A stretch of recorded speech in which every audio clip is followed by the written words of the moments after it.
Hi YouTube and welcome to another Flash review and reaction. This is for the Flash episode 2 entitled The Fastest Man Alive. Now there was a lot going for this episode. There was a lot of character development from last time. Obviously my last Flash video was when I watched the pilot before it was aired. So it's been a long time since my last Flash video. But I did a double bill and watched both episodes back to back. So the main sort of thing about this episode, there's a sort of theme, is that you're not, even though you're a superhero, you're not indestructible. You have limits, and that was explored in this episode with Barry constantly needing nutrition and eating, and that's why there was loads of junk food. He ate pizza in the episode. There was empty boxes of donuts, and then Cisco created those bars specifically designed to replenish all the food that he'll need to keep his strength up, which I thought was really cool. Cisco and Caitlin's characters have been sort of developed more. There's a good relationship between the two of them. Also, Harrison Wells, there's a bit of a mystery to him as well. If you haven't seen the episode yet, obviously careful for spoilers, but he basically kills a man at the end of the episode. And it seems like he's kind of obsessed with the Flash, and in a sort of futuristic time sort of way. He's definitely someone who's going to be quite an unusual character to pinpoint. See, my thought was he was going to be a reverse Flash, but I don't think that that's the case. Could be. He's certainly, there's a lot more to his character than he's letting on. I'm going to talk about the villain in this episode, Multiplex, which is a man who can duplicate himself, clone himself, and make thousands of copies of himself. And when it's 1,000 against one, it's hardly fair, but that's why the enemy worked so as well as it did. And he was trying to kill a man who'd stolen his research to help him clone himself, or clone an organ or something to save his sick girlfriend or wife. And he said he won't stop until he's got revenge and killed the man that did it. He was called Simon somebody or another. And that's the guy who Harrison kills at the end of the episode. And the reason that he does that is because the Flash saves Simon, and he's like, I'm going to capture the man who saved me. And then Harrison was like, oh, well, he's called the Flash. And he stands up out of his wheelchair again, like he did at the end of the first episode, and just stabs him. And so, yeah, it doesn't look like he's going to be returning anytime soon. Neither does Multiplex. So these enemies, the minor enemies, they're starting with the minor ones, which I think is a good way to do it. Obviously build up to something.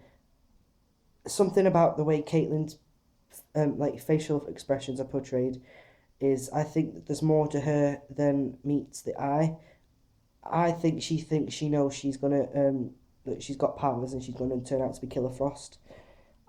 Cisco doesn't have a clue, I don't think. So it'd be nice to see if that actually develops, and we do find that out that she's Killer Frost, because I think that would be great, because she's quite a well-known DC villain. She's on the Injustice game, and quite a few people know who she is.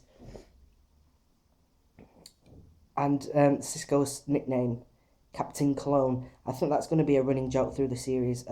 But considering in 2 episodes' time we've got Wentworth Miller playing Captain Cold, it's going to be something a bit, something that I think they might use on a regular basis. And next week we have Robbie Amell as Firestorm, but he's going to be Firestorm. I don't think he is yet, but he's playing a character who's Caitlin's fiance, which is why she's always so angry. We got to see some more of Barry's childhood in this episode, like the time the time after his father had been arrested. He tries to sneak out, obviously when Joe West's looking after him, and he wants to he keeps trying to sneak out and going to visit his father in jail, saying he's not the man who did it, and he can't accept at this point as a young child that Joe is the closest thing to a father that he's got. And obviously he and Iris are more like sisters. But that's explored a lot in this episode as well, like the idea of you know, who your real family is. Up to the point where at the very end of the episode, Barry Allen actually goes, you know, no, I didn't have a father, but if I didn't have a father, you might as well be, because you're the closest thing I've got to one. I was saying really nice praise about him. Like, you know, you were the one that taught me to shave, taught me to ride a bike, you know, XY, you taught me more to be a man than anyone, and I think that was my favourite scene of the episode, because we've had all this, you know, dramatic hoo-ha, and it was just sort of a nice way to think. The two messages in this episode, like, no one's as strong, no one's invincible, and, you know, the idea of family, I think that's nice. There's one character who's still underdeveloped, and that's Eddie, Iris's boyfriend and West's partner. We'll probably get to see more of him later on in the series, but for now he's just sort of a half-hearted character who I think, you know, is neither here nor there. But yeah, next week's episode's entitled, I can't remember, I did know, but I just had it in my head a minute ago. I've completely forgotten what it's called now. I'll post it in the description when I find out. But yeah, that's it for this week's Flash review. Tell me what you thought of the episode. Leave a comment, subscribe, and like this video.